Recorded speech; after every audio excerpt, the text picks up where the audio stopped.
Olá, eu sou o professor José Carlos Barbieri, reitor do Centro Universitário Cidade Verde, UniCV, e presidente da Associação Comercial e Empresarial de Maringá. Estamos começando agora o podcast Poder e Educação. E na edição de hoje estamos recebendo o diretor acadêmico do Centro Universitário Cidade Verde. Ele é diretor tanto dos cursos presenciais quanto dos cursos à distância. Ele é mestre em desenvolvimento de tecnologia, escritor, membro do Banco de Avaliações do Sistema Nacional de Avaliação da Educação Superior e é também nosso parceiro aqui na instituição. Estou falando de Alex Alves. Seja bem-vindo, Alex. Professor, que honra, que honra. A honra muito grande estar aqui contigo falando sobre educação, essa paixão nossa, né, que é a educação, é trabalhar em educação e pensar em educação o tempo todo, professor. Realmente, é uma paixão que no meu caso já vai fazer quase 40 anos. Lembrando que o podcast Poder e Educação é transmitido pela rádio UniCV e também pelo YouTube da nossa instituição. Alex, quero que você comece contando um pouco para quem ainda não te conhece a sua história de vida, a sua história na educação. Como tudo isso começou? Professor, na realidade as pessoas me veem aqui, né, quase todo dia na realidade, e às vezes a gente acaba não tendo tempo de contar um pouco da nossa história, né? Mas a educação entrou na minha vida quando eu era bem pequeno, né? Ainda quando eu era pequeno. Então a minha família morava num sítio e o senhor conhece aí a educação do Brasil, sabe que nesse Brasil tem educação de todo jeito e escola de todo jeito, todo modelo, né? E eu estudava numa escola quando eu era bem criança, assim, que era aquela escola que a turma, a série era por fileira. Então a primeira fileira era a primeira série, a segunda fileira era a segunda, a terceira e a quarta série, assim por diante. Vou dizer para você, eu conheci essas escolas, não porque eu estudei, que eu já estudava na cidade, né? Porque eu nasci também numa cidade extremamente pequena, mas eu acompanhava a minha tia, irmã do meu pai, Ana Barbieri, que dava aula em escola rural muito serial. A professora fica aqui e ela vai passando tarefas, na realidade, para quem é do primeiro, para quem é do segundo, quem é do terceiro e assim por diante. E eu estudava numa escola parecida, em Tamarana, próximo daqui até, próximo ali de Londrina, em Tamarana. E a minha família morava nesse sítio, né? A gente tinha casa também na cidade, mas nós morávamos efetivamente nesse sítio. E chegou um determinado momento que a gente chegou ali na quarta série, que a gente falava na época, que a quinta série tinha que ir para a cidade. E daí tinha que pegar um ônibus, que era um ônibus rural, para ir até a cidade mesmo de Itamarana, né? Onde ficava ali a escola. E daí minha mãe falou assim, não, eu não vou deixar você pegar o ônibus à noite, vai, volta para cá, então é melhor que a gente mude para a cidade. A gente mudou para a cidade e eu acho que ficou um peso assim, né? A gente tá mudando, saindo do sítio, indo para a cidade para você estudar, ficou um pouco assim. E daí nasceu essa paixão de estudar, eu comecei a estudar muito, meu pai faleceu e eu até brinco, eu falo assim, eu acho que eu fugi um pouco das tarefas de casa, eu me enfiei dentro da escola, sempre tentei ser o melhor aluno e hoje eu estou aí com várias graduações porque eu gosto de estudar, me apaixonei por esse meio que é a educação. Falando exatamente nisso, você tem uma formação bastante extensa, diversas graduações, diversas pós-graduações, tem o mestrado. Apesar de muita gente acreditar que atualmente não são necessários diplomas para obter sucesso, você mostra que é justamente o contrário. Qual a importância de investir na educação para você? Olha, quando a gente fala de diploma, né, o pessoal até se admira um pouco da quantidade de graduação que a gente fez, né? Então eu sou mestre em desenvolvimento de tecnologia, minha primeira graduação foi letras, português e inglês. Aí depois eu fiz filosofia, fiz pedagogia também, principalmente depois que eu assumi a parte da direção acadêmica. administração, para entender um pouco melhor a questão da gestão e também economia. E depois um mestrado, inclusive, muito apoiado aqui pelo senhor também. Só precisa um mestrado em desenvolvimento da tecnologia, de uma parceria que nós fizemos aí há alguns anos atrás. Com o Instituto Lactec de Curitiba. E o diploma saiu pela Universidade Federal do Paraná. O meu diploma é da Universidade Federal. E outras especializações também. Professor, eu não digo assim que a pessoa precisa fazer um monte de curso, mas a graduação, ela muda a vida das pessoas, né? Então, quando você olha para a educação brasileira, você vai ver que hoje nós temos aproximadamente 50... Saiu uma reportagem na Folha de São Paulo, em setembro, que ela diz assim, que 50% das pessoas que têm uma graduação, elas melhoram a quantidade de dinheiro mesmo que ela ganha. Eu acho que todo mundo que aqui quer ganhar dinheiro, né? Quer ganhar bem. E a graduação, ele é um dos caminhos, eu não vou dizer mais fácil, porque estudar não é fácil, estudar dói, mas ele é um caminho muito certeiro, né? Então tem muita gente aí que quer jogar, quer virar TikToker, quer virar YouTuber, e tá tudo bem, uma parcela dessa até se dá bem. Mas o caminho muito certo, professor, é quando a pessoa investe no sonho dela, que é o sonho da educação. Então o diploma hoje ele funciona muito. Tem uma outra reportagem também, que saiu em um outro jornal, que diz que 35% dos jovens hoje, né, principalmente em 2024, tem largado a faculdade para investir nos jogos, nessas bets, no jogo de tigrinho e tudo mais. Mas isso é muito temporão, né? Isso passa muito rápido. Lembra da época da trade? Estou dizendo que não deu certo. Estou dizendo que muita gente não ganhou dinheiro. Estou dizendo que não dá certo. Mas é uma parcela que sabe ganhar dinheiro. Por exemplo, muito pequena. Né? Muito pequena, mas até o ano de 2020, 2021, 2023 ali, você tinha uma febre no Brasil de trade. Tinha gente que queria fazer trade, não, você tem que virar trader, né? Então, assim, o diploma é uma coisa certa. Eu aprendi isso também muito em família. Minha mãe dizia assim que a educação é um dos únicos bens que as pessoas não podem tirar da gente, né? Então, é essa valorização que eu dou, professor, para essa questão de diploma, de estudo. Sabe que essa conversa, eu não vou deixar bens materiais, mas vou deixar para você e para tuas irmãs, no meu caso, né, a educação. As famílias antigamente levavam isso muito a sério, né? Muito mesmo. E a gente percebe, a nossa instituição já com 19 anos, a gente percebe quando a gente vai para uma colação de grau. Os pais que têm mais idade, eles ficam emocionados, porque muitas vezes até é o primeiro da família que está tendo uma graduação. Inclusive, desculpa te atrapalhar, inclusive antigamente você tinha ali algumas teorias, né, que regiam a família, né? Primeiro é a carteira assinada. Se você tiver a carteira assinada, você era uma pessoa de respeito. Às vezes as pessoas iam lá apresentar para o sogro, né? Olha, tá aqui meu namorado, minha namorada, tinha que saber o que você faz. Então eu acho que o Brasil ainda tem bastante essa raiz do que você faz, quem você é, no que você é formado. As pessoas perguntam, né, normalmente no que você é formado. E os jovens de hoje, pelas pesquisas, mostram que eles estão em alguns momentos se afastando disso, mas em outras pesquisas você percebe que os jovens estão começando a cair em si também, percebendo, peraí, eu já tenho, sei lá, meus 20 anos, meus 19 anos, ainda não fiz nada. Então, a graduação tem voltado a ser voga na roda ali de conversa com os adolescentes. Eu sei disso por causa do colégio. Que ótimo, que ótimo. O CV tem uma história de 19 anos aqui em Maringá e também no Brasil. E já em outros países como Espanha, Portugal, Inglaterra e também o Japão. Nesse tempo com a gente, você está aqui já há muito tempo na nossa instituição, como você enxerga as mudanças que vêm acontecendo na educação? Professor, 10 anos já, né? Dá para participar aí de uma boa mudança.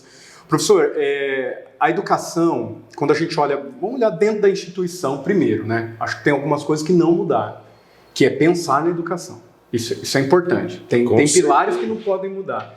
Então eu vejo que aqui dentro da instituição ainda tem esse amor de que a gente não trabalha com cortina, não trabalha com sofá, não, é educação.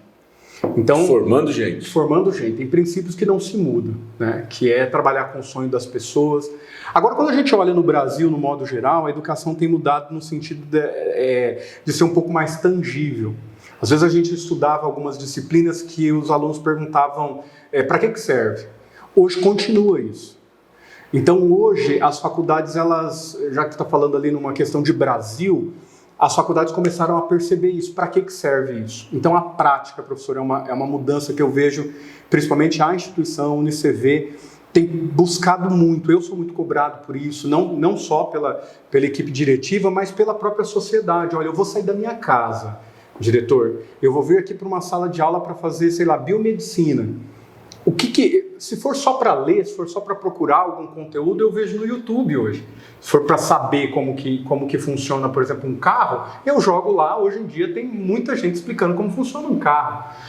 Agora, quando eu trago esse aluno para a faculdade e eu dou um conteúdo para ele que seja tangível, que ele consegue ver que tem surtido efeito na vida prática dele, a palavra é essa, é prática, percebo que a educação no Brasil acordou para isso. O aluno ele quer vir para cá para fazer uma parte prática.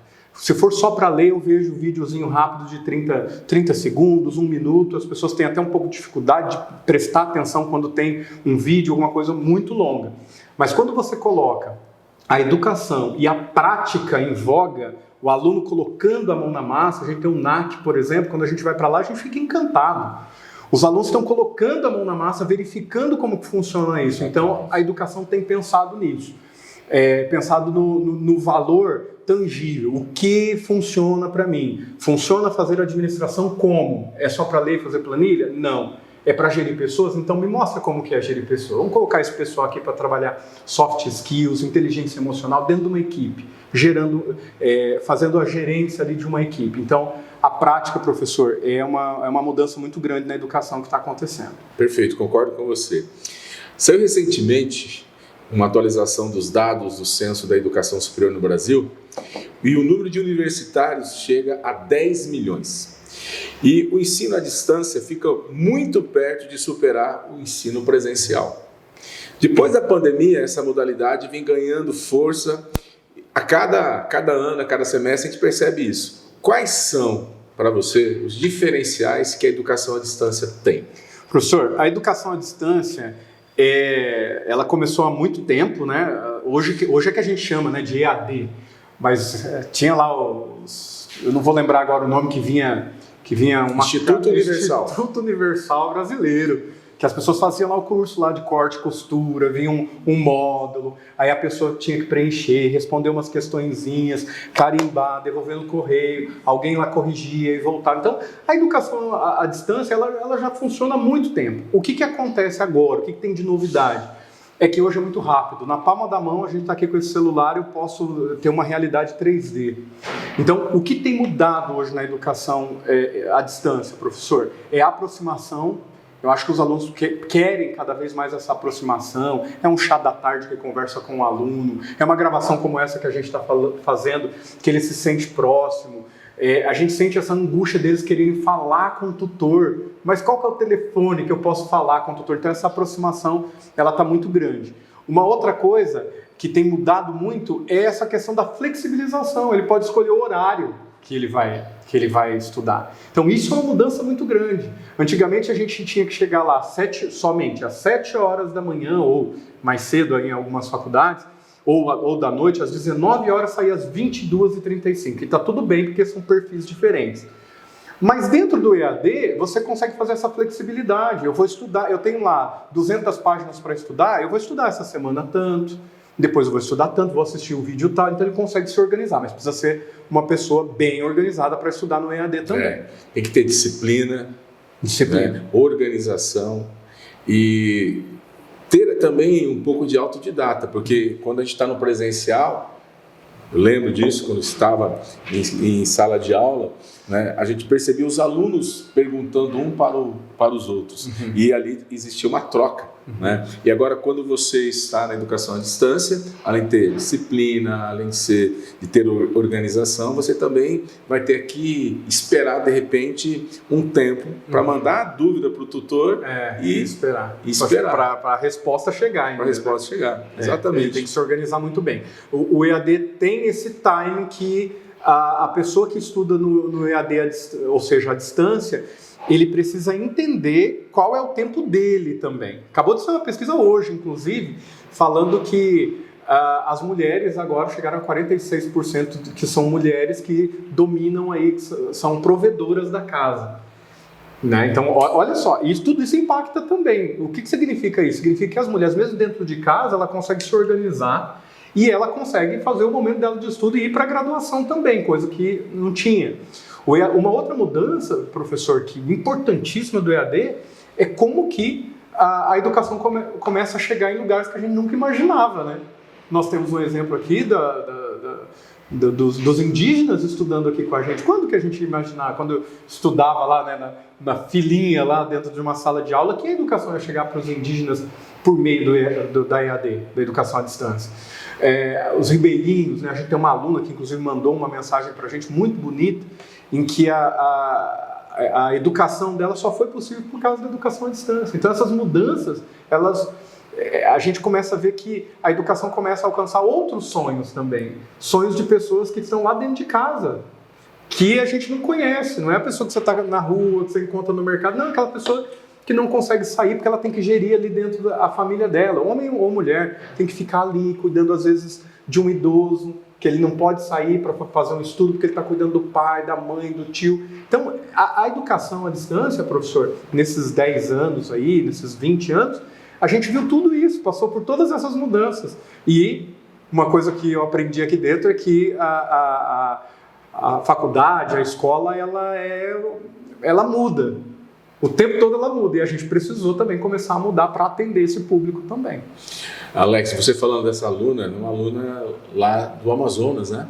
É uma aluna que ela pegava o barco, andava lá no rio, 3h30 para chegar na igreja, baixava o seu conteúdo, voltava mais 3h30. Isso fazendo chuva, tendo chuva, fazendo sol e ela fazendo isso. E eu lembro também desse depoimento dela que ela já foi aprovada no concurso da prefeitura. Sim. E hoje ela é professora. Hoje ela é professora.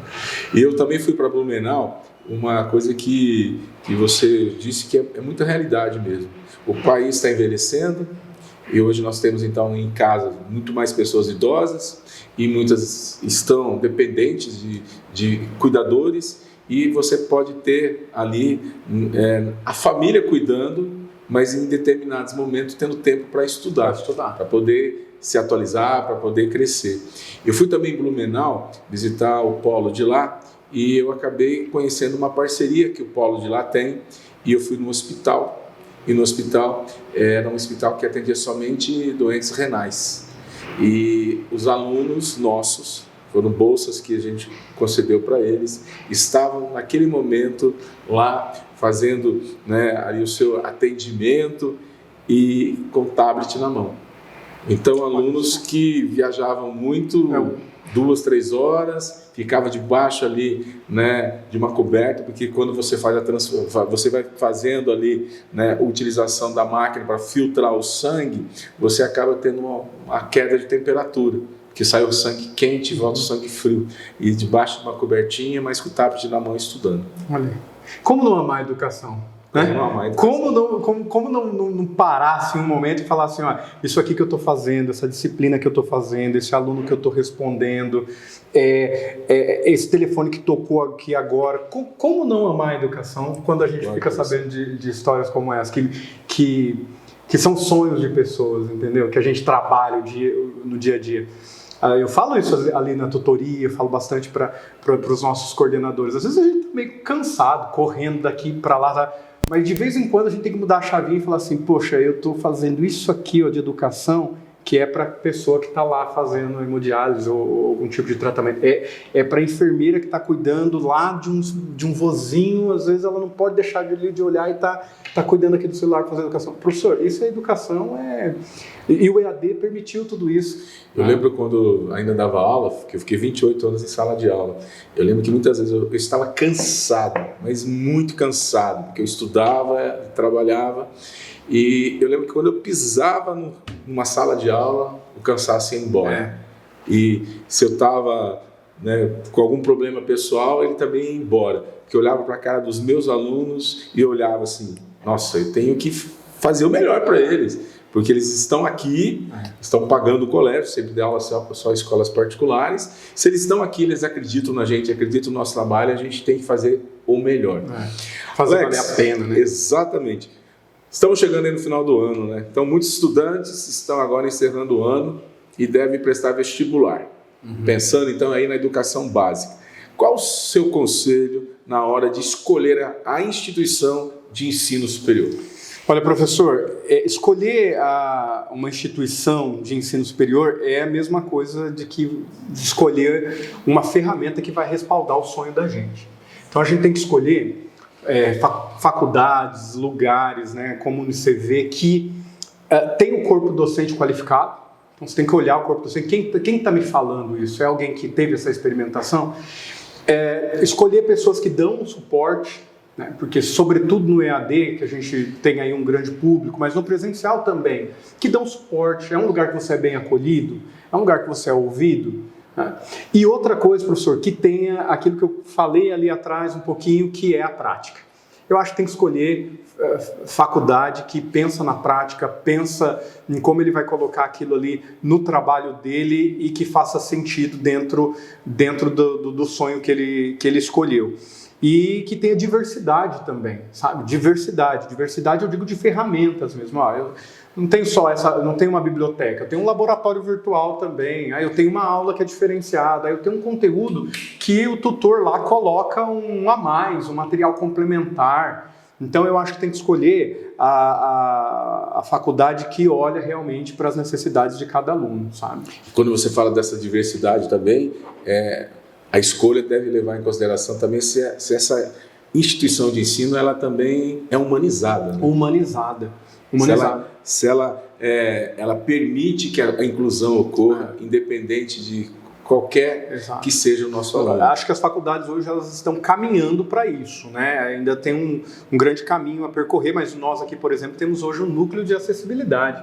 Então, hoje um aluno que precisa de algum tipo de acessibilidade, a gente consegue fazer adaptação, temos ledores de prova para fazer a leitura, dependendo, é claro, do laudo que chega, né? E não é por caridade, a legislação fala isso.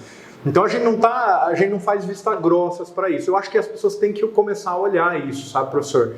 Olhar as faculdades que realmente têm essa visão humanizada, né? O que você precisa, coloque aqui a tua opinião, né? Às vezes não consegue mudar do dia para a noite, mas se você está precisando, vamos verificar como que a gente vai conseguir atender a tua demanda.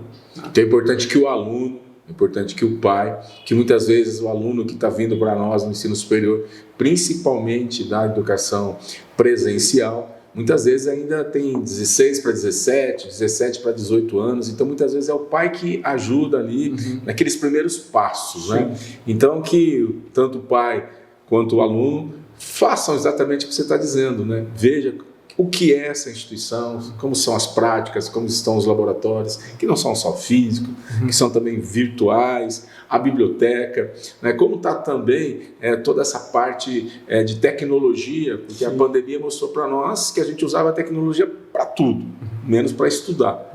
E a gente começou a estudar e é por isso que a educação à distância acabou crescendo muito de 2020 para cá. Né? Mas eu lembro em 2015, participando do primeiro treinamento que era para a gente utilizar disciplinas como se fossem híbridas, que a gente falava, tinha que gravar algumas coisas, e eu lembro que foi numa salinha lá, lembro até o número da sala, era a salinha 16, foi eu e outros professores, para aprender já a mexer com a tecnologia. E quando chegou a pandemia, o senhor falou bastante isso nas entrevistas, inclusive, nós somos um dos primeiros, fomos os primeiros, né? Eu lembro, não vou lembrar do dia da semana, o senhor tem a memória melhor que eu, mas eu lembro que foi num dia a gente estava conversando, no outro dia nós já estávamos com a webcam fazendo transmissão ao vivo e os professores já estavam treinados, né? Depois a gente precisou se adaptar em outras coisas, mas saber como chegar ao aluno por meio da tecnologia, e hoje o grande desafio vai ser a inteligência artificial. Eu não lembro exatamente o dia, mas eu me lembro que o governador do estado,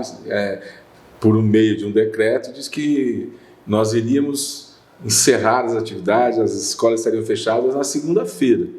Mas quem disse que a gente conseguiu ter aula presencial na quinta e na sexta. Ali eles já começaram a ir para casa, né? Porque a gente tinha naquele momento muitas desinformações e também muitas pessoas vendendo, não uma pandemia, né? Mas um pandemônio que acabou assustando muita gente. Então, aquele 20 de março, com certeza, não vai ficar só na minha memória, mas na memória de todos, porque foi realmente um período bem difícil. Mas a educação não morre, né?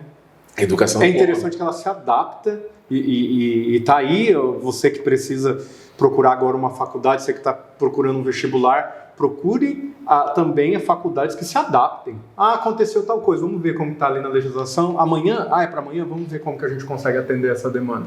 E se adaptou, não morreu.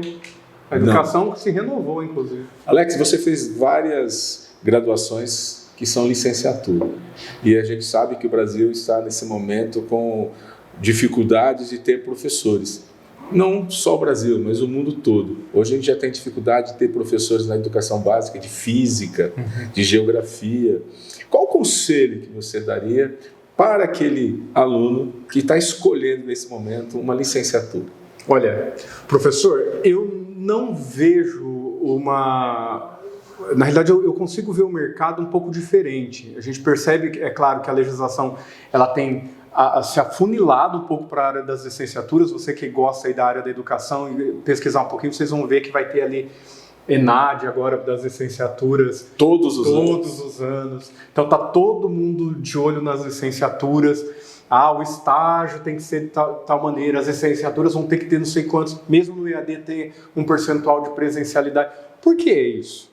Por que será que as pessoas estão pegando tanto no pé das licenciaturas, quem quer ser professor? Porque é uma profissão, um professor que não vai morrer.